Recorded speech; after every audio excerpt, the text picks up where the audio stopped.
Good morning. It's Thursday, January 29th. A little cool out there. It just seems to be the word of the day.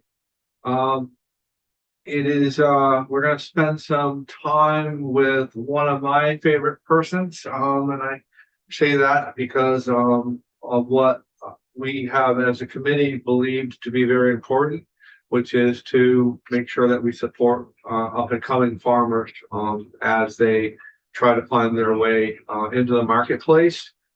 John Ramsey, Executive Director, Center for an Agricultural Economy, has led bravely a group in Hardwick, and we appreciate what you do. A farmer in himself from the area, been around for a long time. Said enough. The floor is yours, sir. Well, thank you very much. It's a real privilege to be here this morning and talk with you. And I prepared some remarks to give you some updates about our organization, the Center for Agricultural Economy in general, and some updates regarding other food hubs in Vermont, and some updates on how we're doing with funding. But I thought I would just start with, I do have it's a very simple info packet, and there's one for each of you, and you can save it to the end of the meeting, but it kind of gives you a little bit of a more in-depth overview of the organization and what we do. And I will send electronic copies of everything to Linda later this afternoon. So as a general update, as Senator Ingalls said, one of our major accomplishments this past year was the completion of the Yellow Barn project, which is a two-part project. The Yellow Barn, which is now a retail center for Cabot, and the adjacent food hub, which is a 25,000 square foot warehousing facility. And we were able to finally get all components of that done just back in October. So, from the exterior, it looked like it was pretty much finished for a long time, but some of the internal components took a little longer to get completed. And the last big push was getting a half an acre of solar installed on the roof of the new building. And we were able to get that done in late October. So just before snow came and the weather turned. So that was a major accomplishment. And this year, between the Center for an Ag Economy and Jasper Hill, we're the two tenants in that new building. We each share 50% of the new building. Over 20 million in local food and ag products will flow through that space alone. So that's not even counting what economic impact the Yellow Barn will have for Cabot and products that they sell there. Is that annually 20 million or? Oh, it's 20 million annually and growing. Okay. Yeah. So for our part, that represents I'll get a little bit more to it a little bit later, but it represents a huge number of local farms, huge number of farms that are obviously employing a lot of folks, using a lot of working land. And, those are new and beginning operations. And some of them are new enterprises, but on family farms that have been around for a long time. We've had some farms that, have transitioned from dairy into new enterprises, and that has been part of Vermont's response to the loss of dairy is diversification. Can we diversify our farm economy and encourage more types of agriculture, that directly connect with consumers? Those are really good and solid goals to have. There are inherent challenges around that, especially as you're trying to convert old dairy infrastructure into any kind of new enterprise. That is a challenge. Access to markets, and not just markets, but viable scaled markets. Especially in the Northeast Kingdom, we have an opportunity to grow a lot of food there. We also need to export food out of that region to markets. And so you said that some of the challenges are some of the challenges also some of the farmers as well. I mean, if you've done something for done dairy for your pretty much your entire life, and that's what you've done, and that's what you love, right? Sometimes it to see a diversification of it Yep. may be difficult least it would be for me Yeah. mentally, Yeah. you know? Yeah. Yeah. To get through that. Yeah. I mean, I think that's a challenge for a lot Sure. of folks, you know, I mean, I think our Vermont farmers, love their land, you know, they love Vermont, they love their land, they love their home. They want to, you know, be able to stay there. That's really rooted in their core and their heart is, you know, that attachment to place, land. And change is hard. Change is very hard. Yeah. And it's hard to make those changes, and it's hard to make those changes, especially if you're carrying residual dairy debt. And you know, as a state, we have goals to see our own population increase the amount of local food that they consume, and there are challenges around that. So, very broadly, that is the work of the Center for an Agricultural Economy. Like that is the work that we're trying to do every day, sort of move the ball forward on those challenges, so that we maintain strong rural economies. Our working lands are working. You know, the state has invested heavily in conservation of a lot of those lands. A lot of the farms we work with are on conserved lands that the Vermont Housing and Conservation Board has supported. And a lot of the farms that we've worked with have gone through the Vermont Housing and Conservation Board's Farm and Forest Viability Program. So I sort of see a real link to some investments that the state has made around. You mentioned the challenges. You know, BHCB is sort of tackling some of those business advising challenges with the work they're doing there, and we're part of that cohort of service providers as well. So our work I see as a real continuation of some of those really high level goals that we, you know, set as a state in the Farm to Plate plan. And, you know, back in 2021, Governor Scott had the Commission on the Future of Agriculture, and that really set some goals in place. So the Center for an Agricultural Economy's work, the work of the other food hubs around the state, I see as really sort of moving the ball forward on some of those really big statewide goals around local food and agriculture. So, yeah. So one of the things that I see, and I think that you guys do so great, is that when you have these businesses that are starting up, you know, everybody struggles with capital. And there's in business, especially on a startup, there is a time to where you can stay stagnant for a little bit as you're trying to figure it out. You're trying to get everything going, but as quickly the money runs out, and you've got to make sure that whatever you're producing, whatever you're growing, whatever goes on, it's got to get to market. You got to scale. I was talking with a gentleman last year on an event across the road, and he was talking about he was in Hardwick, living in Chittenden County, traveling over every day, and you know, talking about what it was so hard, what it was to get his, you know, to get his product out there, just trying to struggle in Vermont. I said, you need to get on those trucks that are going to these big markets and pushing it out there, and that's what I see that you guys have done very well. Can you talk about that a little bit, about how you're pushing your these products into the places where there's more people? Yep. Yes. So in the bucket of products purchased and distributed last year through the Center for Agricultural Economy, we worked with 105 farms from all corners of Vermont. It was over 12 million in products. And we ourselves, with our own fleet of trucks, go to a little over 400 locations throughout Vermont, and we touch the western part of New Hampshire. And that's weekly. That is weekly.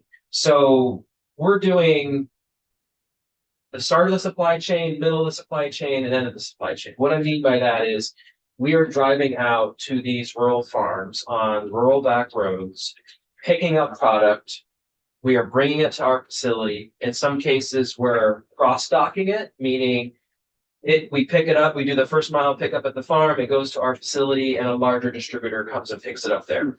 We are a very small nonprofit located in Hardwick, but we have larger distributors like Black River Produce, Performance Food Group, UNFI, who do come to our facility. And while we're a small nonprofit, like we need to work with those bigger distributors as well. And so as an example right now, Butterworks, pretty well-known organic dairy farm in the Northeast Kingdom. They also work with UNFI.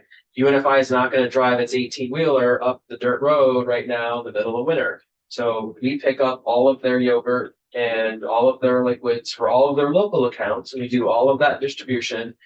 We also pick up the pallets that are going to UNFI, and we bring those pallets back to Hardwick, and UNFI comes to our facility and picks those pallets up there.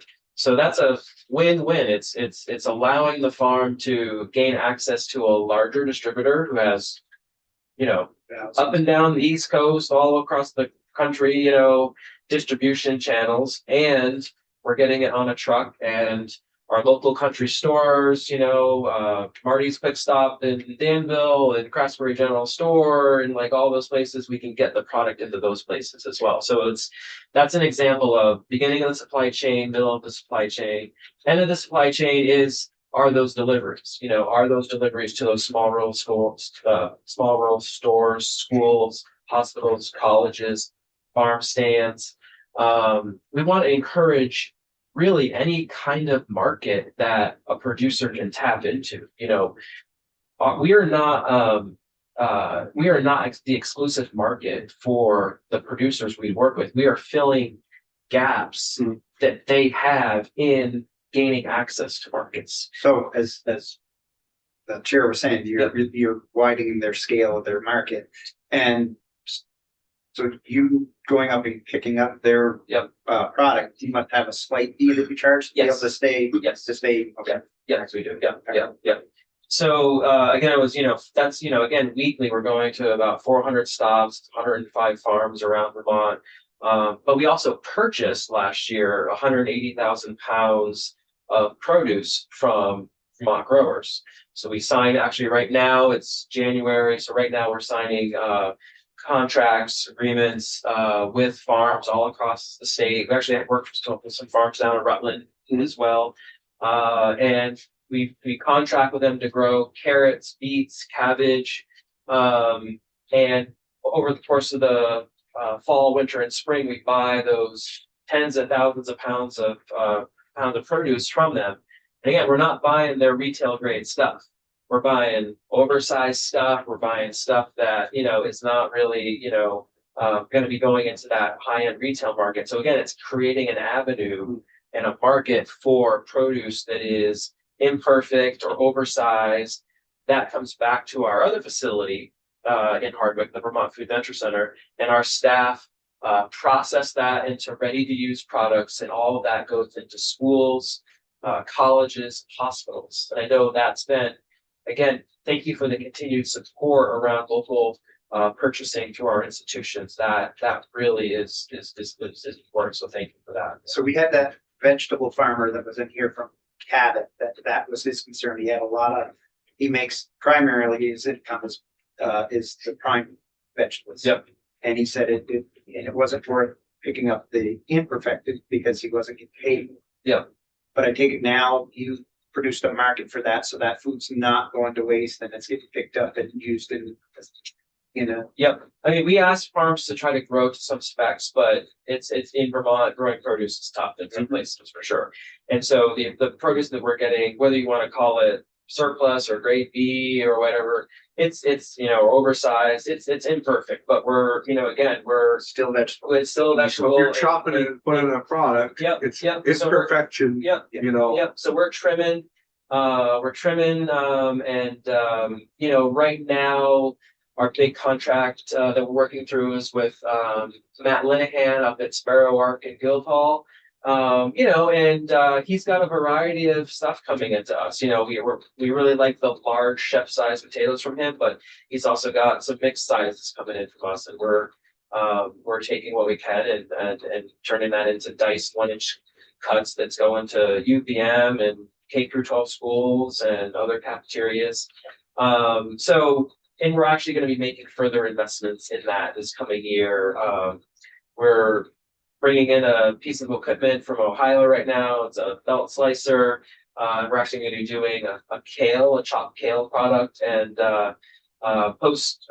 Crossroad Farm down in Post Mills and Honeyfield Farm in Norwich are going to be partnering with us on that. And we're going to be seeing, what we can do. And then if we can freeze that, that again, like creates another market, creates, an additional product for K-12 schools and colleges, institutions. So in that bucket of distribution, I would also say too, we're unique in that we're not buying and selling all of those goods. So we're allowing farmers to have direct relationships with each other.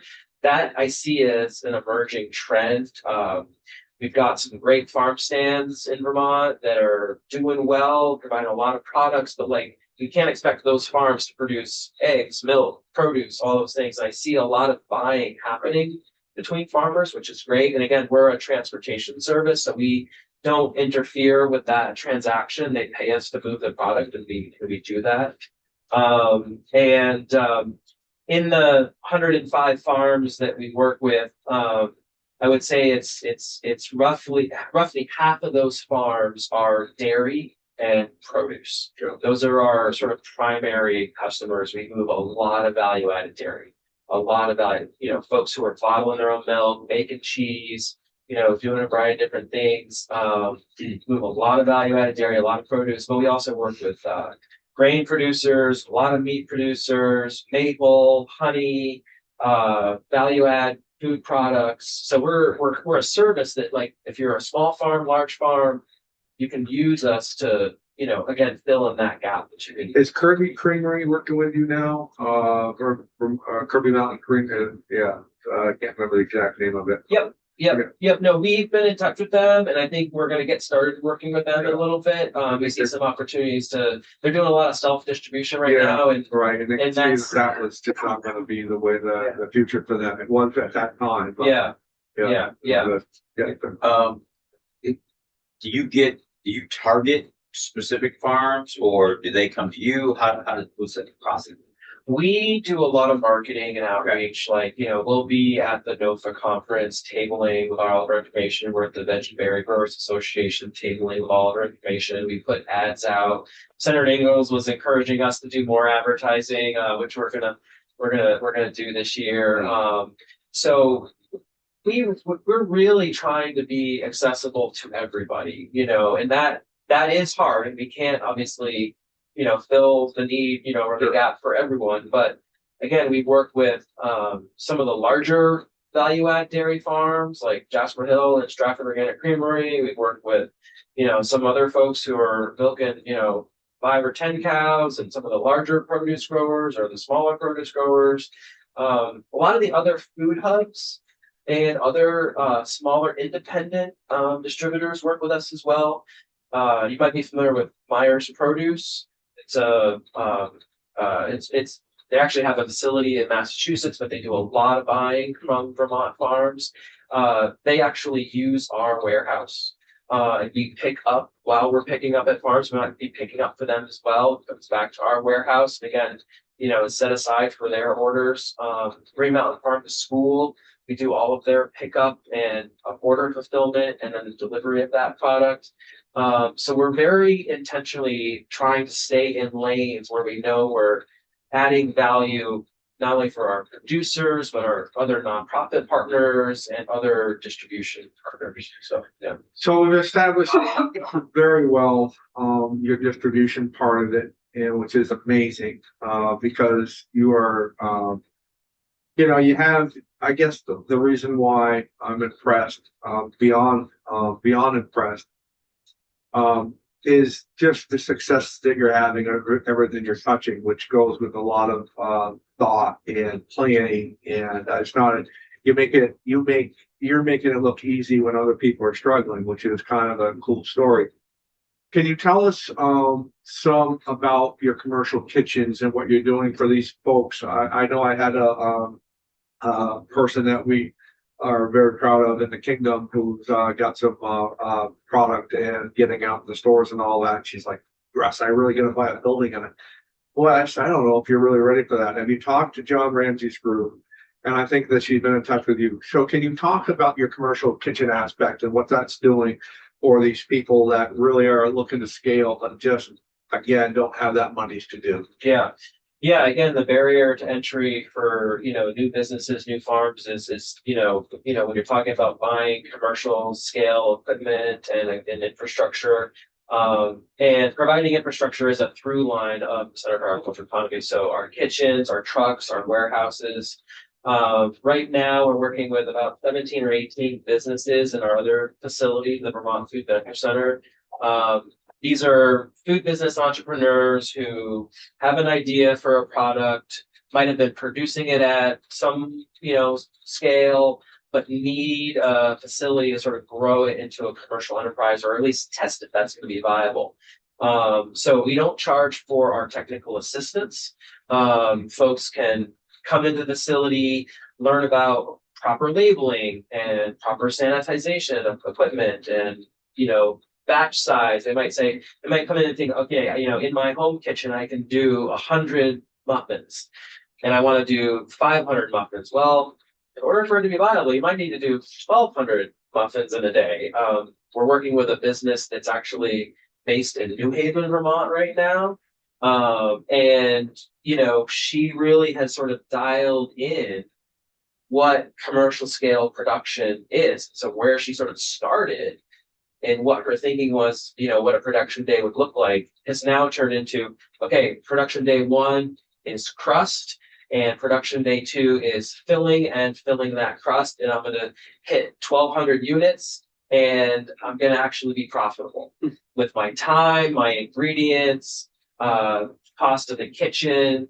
And she's been working with us. It's actually a vegan cheesecake product that she sells frozen. We actually help distribute that. Wow. And we actually just provided a loan to her through our revolving loan fund.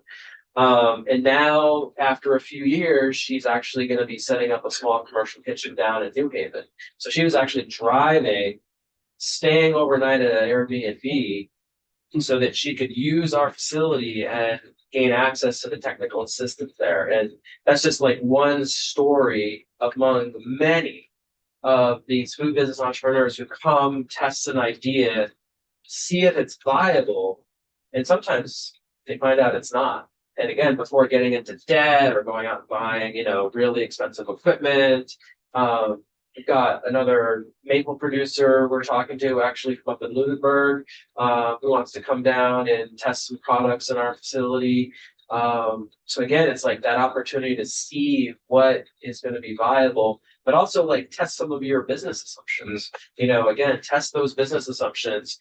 What we're finding is that once folks understand that, like, if they want to make this value-added product and it requires some local ingredients, some non-local ingredients, they have to sort of be at a certain scale. You're not going to go into your local grocery store and buy your ingredients and be successful. So, like, how do you access that at what scale? And, it's actually quite a process to sort of like think through all of those steps.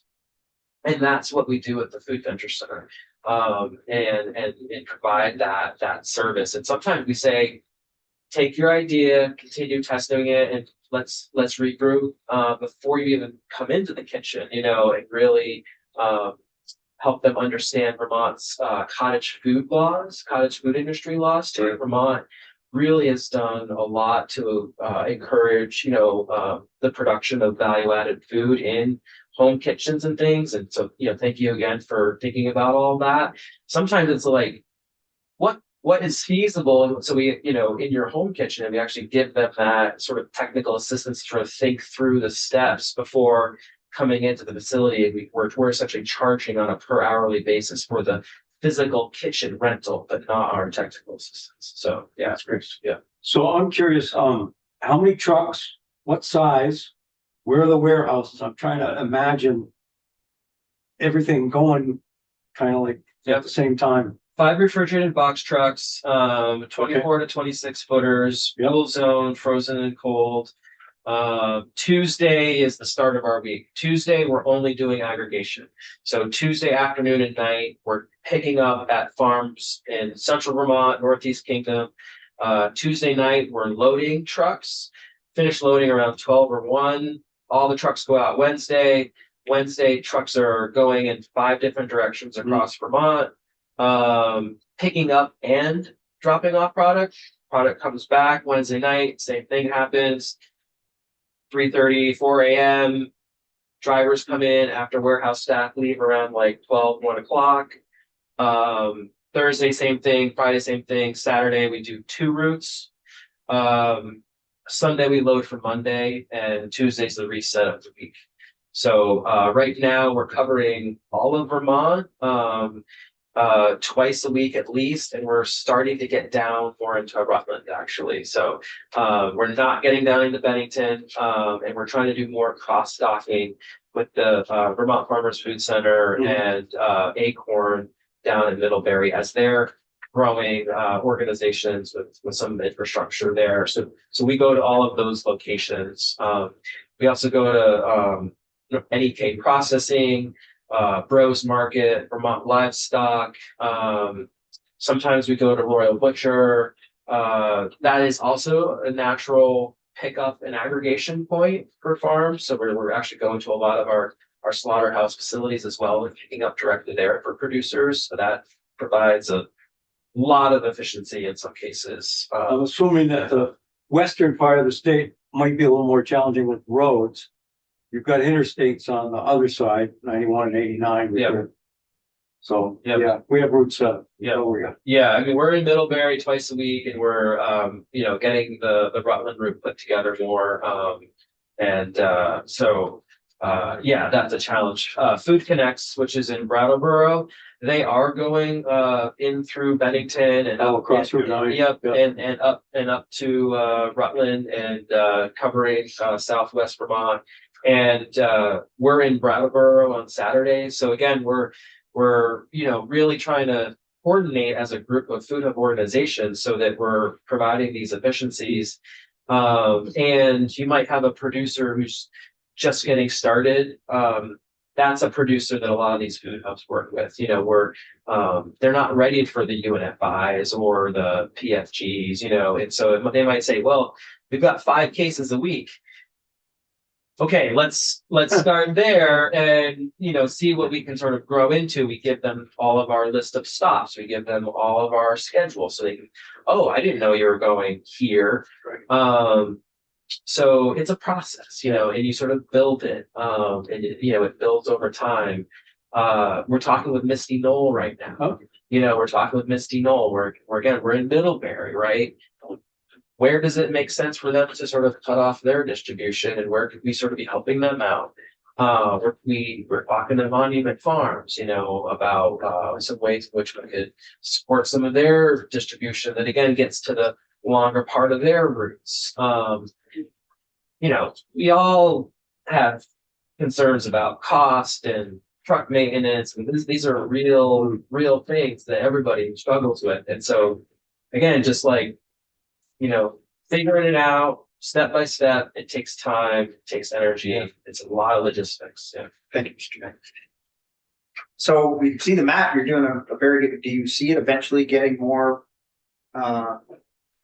farm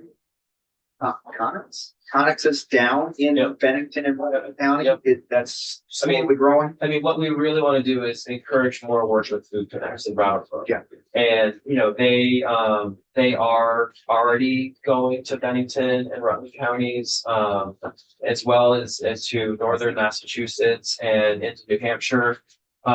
So rather than replicating what they're doing, how can we work with them more, and how can we increase some of our inter-hub logistics versus CAE driving down into Bennington? And you can see again what Senator Collmore's point that he's made as far as Route 7 and all. And we had a group in the other day that were talking about that zone of Bennington and how hard to get to and how much more they could do down there.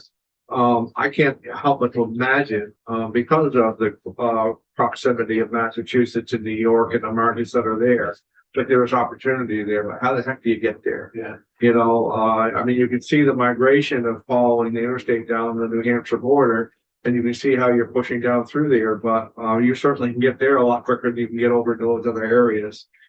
When I was there this summer, you were doing a couple projects. I want to talk about both of them. One is the most important. You were in a round of fundraising as far as to continue the completion of your building. you completed your building. How did you do on that round of fundraising? And where did those dollars come from? Give us an idea Yep. of those complexities of what it takes to build Yep. this business Yeah, out. yeah. So in direct infrastructure costs related to the building out the food hub at the Yellow Barn site, CAE had about 4.1 million in construction costs. And we had raised nearly all of that as grants. We did lose one federal grant, unfortunately. I replaced that federal grant with some local fundraising.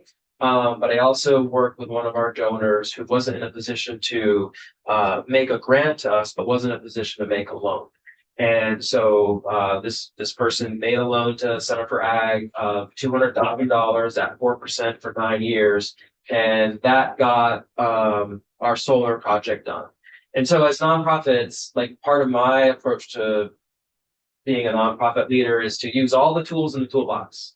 Right, we have access to private grants, state grants, federal grants, private philanthropic dollars. Creative financing is a tool. And that allowed us to get the solar project done. Can I just ask one other question as far as that? So very glad to hear that solar project that you have there, because you have that completed. Is that going to allow you to save more dollars? I mean, you've got big stuff in there that suck a lot of energy. So is that solar project going to allow you to actually make money, or at least save money? Save money. Yeah. Save a lot of money. So our electric bill in August and September was running around $8,900 a month. And over the course of 2026, my goal is to see that solar array cover 80% of all of our electrical costs in that building. And again, as a nonprofit, like we're not gonna really ever make money, right? That's not the point of the nonprofit. You're staying in business. But the point is like, how can we leverage all of the resources that are available to us, all these grants, all these dollars, all these private dollars, all these things, like how can we leverage that into impact across the community and for our, rural farm economy? So that's the perspective I take. And again, if we're saving, upwards of, 80 grand a year, 70 grand a year in electricity, that keeps our cost of services lower for our farms. That's why I see that as a real win-win situation. So again, when you sort of do the math on it, 4% at 200,000 over 9 years, okay, let's get this done. And, even if I'm paying back that loan, that's still going to be cost savings for us. So, yeah. In terms of, funding right now, I will say one concern I have is that, I really hope that the federal government doesn't shut down again. Right. That really, we're not an organization with an endowment or a reserve fund of any sort, right? We're money in, money out, Know the feeling. Yes. We were at a point this past year where, our reimbursements of federal dollars was really getting quite stymied with, the shutdown and, other things. And so, just from a cash flow right now, I think, we have 2 fairly large federal grants, one for farmers market and one for getting more local food into co-ops. And right now that's probably pushing a little over $150,000 of reimbursable funds that we would be owed if we submitted a reimbursement today. If there was a shutdown and, let's just say, who knows, what happens there. If there was a shutdown, when the government reopens, how long of a lag time is it to receive those reimbursements? That is a concern for me just from a cash flow standpoint. Right now, it's like, we did all of our end of year fundraising. So we've got essentially that bucket of money in the bank.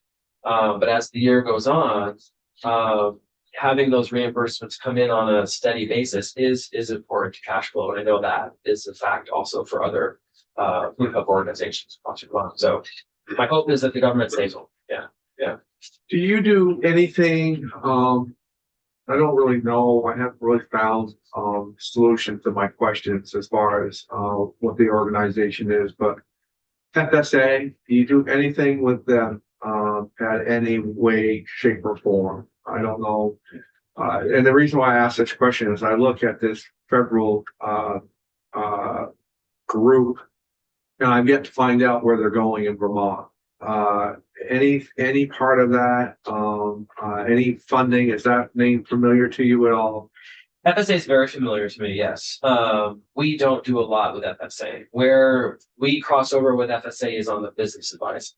So our business advisors would be working with some farms who would be seeking some FSA loans, and we'd be helping those farms prepare those financial documents for those FSA loans. That's really sort of the extent of our crossover with FSA. We do work with the Agency of Ag, and Vermont Agency of Ag has several programs. Not a financing program, but the Best Management Practices Program, BMP. Our revolving loan fund is on occasion, not with great frequency, in some cases used as the upfront funds for some of those best management practices projects to get implemented so that the farmer doesn't have the out-of-pocket expense before they get reimbursed. But as far as FSA goes, my understanding is that when I was doing a lot of farm transfers, FSA and VITA were very interconnected, meaning that like they would share the loan or share the mortgage. Right. You know, FSA would do a chunk and VITA would do a chunk, and often VITA would be seeking a loan guarantee from FSA on their portion of the loan.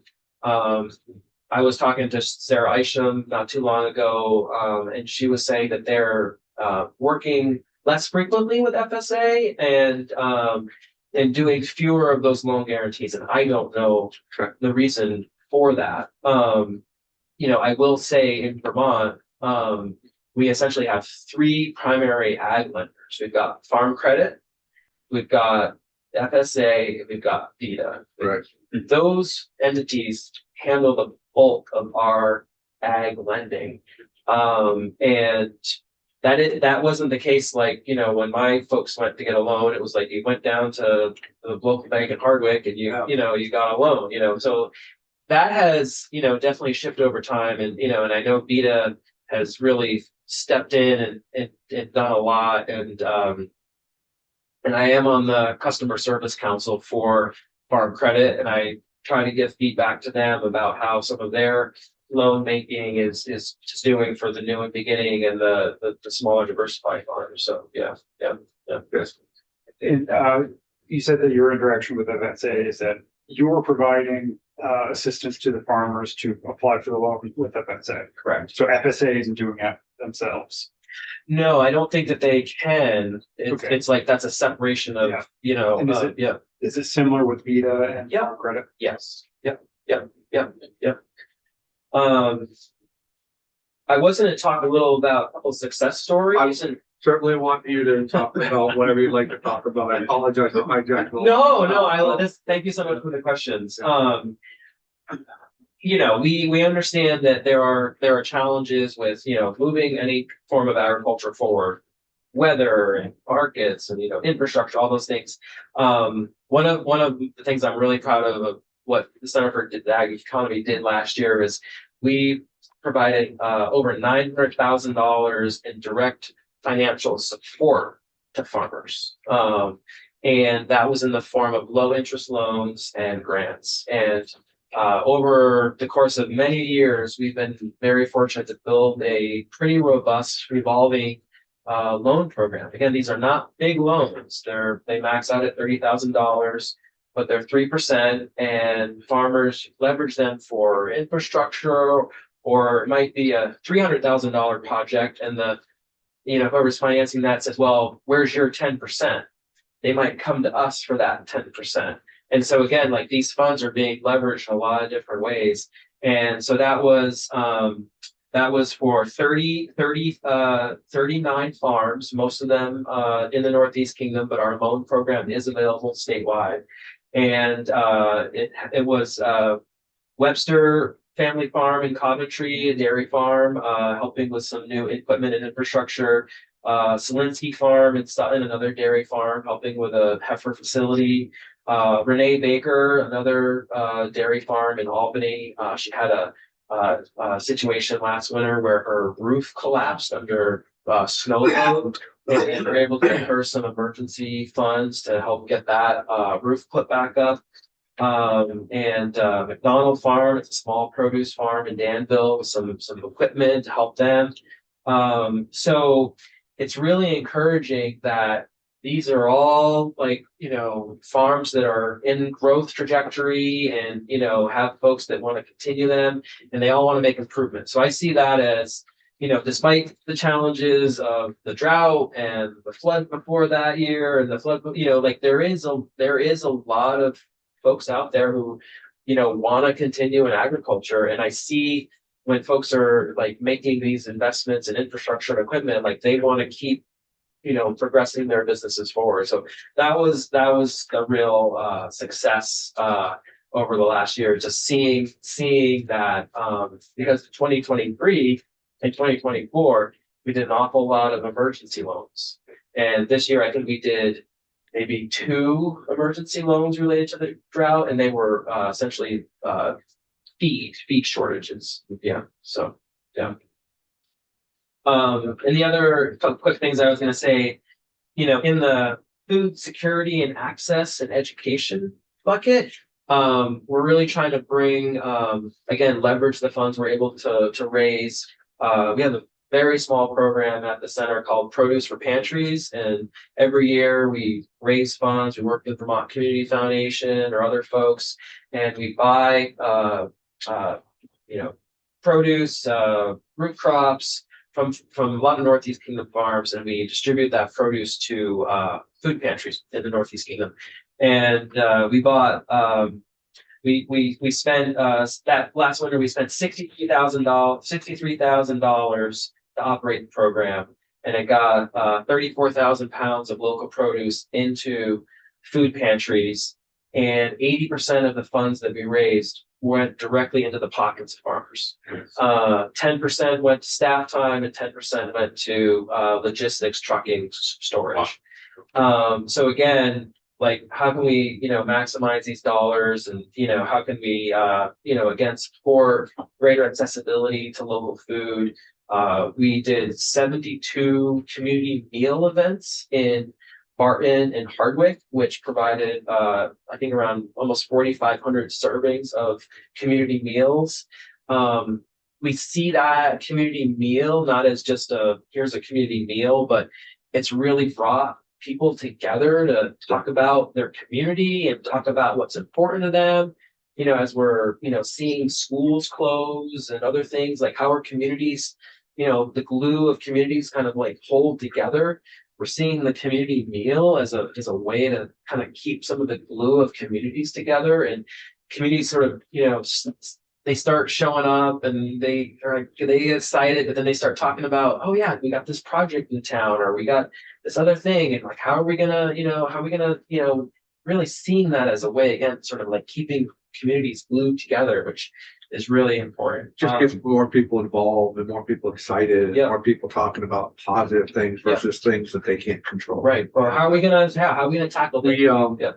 I know one of the businesses that I have, we are focused on that. We just did a food drive in St. Johnsbury where we raised 5 tons of food and distributed it out amongst 3 of the local pantries. And then we're working on another one in Derby in the end of February, where our goal was 10 tons of food. But just as much of that is, there's a formula that we use to, not if it's not food, it's cash. For every $1, buy 3 pounds of food, where we can come back and they can invest that into the people that you folks are working with that are, supplying and all that. So we understand that. Glue to the community very well. Yeah. And again, as a nonprofit, how are we leveraging all of our resources and infrastructure? We're doing a very small under the radar project right now with Jasper Hill. They're one of our larger operations in the area. They have access to their own facilities. They're taking some of their surplus milk. They're putting it into half-gallon bottles, bottling it. And Center for Ag, we're distributing it for free to food pantries. So again, it's a win-win. It's again leveraging existing resources, seeing what's possible. We did a project with the Hardwick Food Pantry when there was the gap in SNAP there for a couple of weeks. We think there's some opportunity to continue some work around that. Again, we have these kitchen facilities and we have access to all this local food and produce. So, you know, we're covering a lot as an organization, you know, everything from education to trucks and things, but it fits together in the bucket of rural communities, local agriculture, and, you know, our local food system. So it's a lot of work. Do you have some interest from other people that are in your business that, because you guys have scaled fairly quickly and successfully, do you have many inquiries from other places that have been in business for a long time wondering how you're doing it? We do, yes, we do. We have, I mean, within Vermont and beyond. We actually just hosted 25 people from New Hampshire who came and toured our facilities last week. And again, just, you know, thinking of, you know, they're just there, you know, kind of just trying to understand like what we're doing and what might fit for them. We've had folks from Florida, California, Massachusetts visit us over the last little bit here in the fall, just again wanting to see the facilities and how they're set up. And again, in Vermont, like we're really trying to, you know, work together with greater efficiency with Green Mountain Farm to School and Food Connects in Brattleboro and Acorn and Vermont Farmers Food Center. So there's work right now happening through the Vermont Sustainable Jobs Fund that they're actually providing us with some business coaching so that we can look at, you know, our distribution as a business and understand it even better as a business, and work with those other food hub organizations to help them understand their organizations as businesses. So Jake Claro and Ellen Kaler are working hard on that, working with all the organizations on that. And I think we're also trying to do a better job of articulating what that Vermont Food Hub Collaborative is and does as a collaborative versus individual organizations. And I know that's probably in the future some work that we want to come back to all of you on after we've sort of been able to create that clear narrative to be able to articulate what are all these organizations sort of doing and how are they all fitting together. We recognize that is work that we should be doing a better job of. So that's in process as well. Again, just, you know, thank you for supporting, you know, local food in schools. And, you know, again, Vermont Housing Conservation Board is funding part of our programs through the business coaching. I know S60 is in process, and, you know, I know state budgets are hard and it's going to be very tough. You know, we fully recognize that. It's, you know, I think, you know, our forestry we haven't really talked about forestry, but like, you know, our farm and forestry operations like do create a lot of, you know, backbone for our rural communities. And, you know, so things that have crossover between our farm and forestry sector, I've seen be very effective in Vermont. And that's, you know, Vermont Housing Conservation Board's farm and forest viability program. It's, you know, Working Lands is a forestry and ag, you know, funding stream. They're in with us on Friday. Yep. So those, you know, those things that are in place and, you know, shown to be effective and efficient.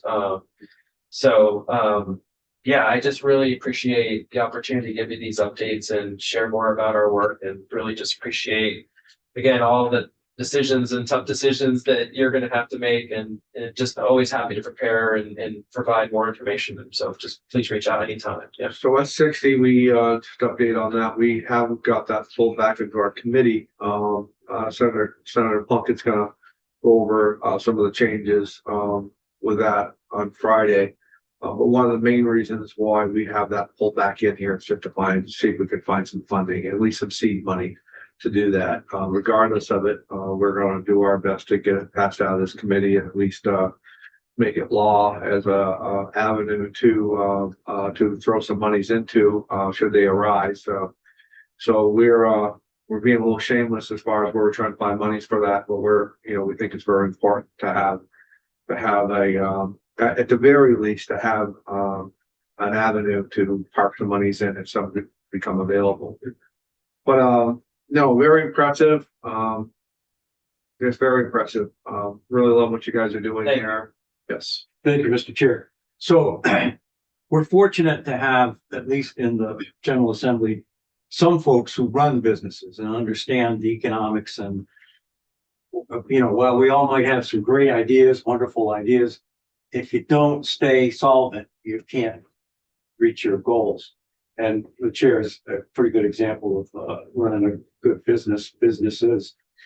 But I'm wondering whether you have reached the scale of being able to go, for instance, if you've got 5, 6 box trucks, to go to somebody and buy them all for a reduced price, to use an example, or plastic, where I'm assuming you transport in big tubs, vegetables, whatever, paper products, whatever it is that you try to do different places, but if you could get better prices for all of that stuff, again, you are better off. Yeah.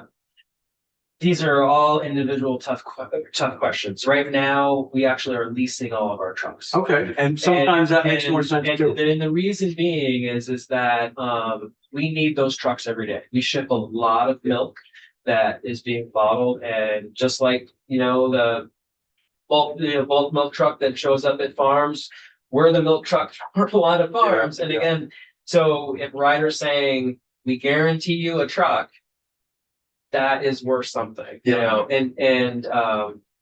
but insurance, trucks, we talked a little bit about utilities.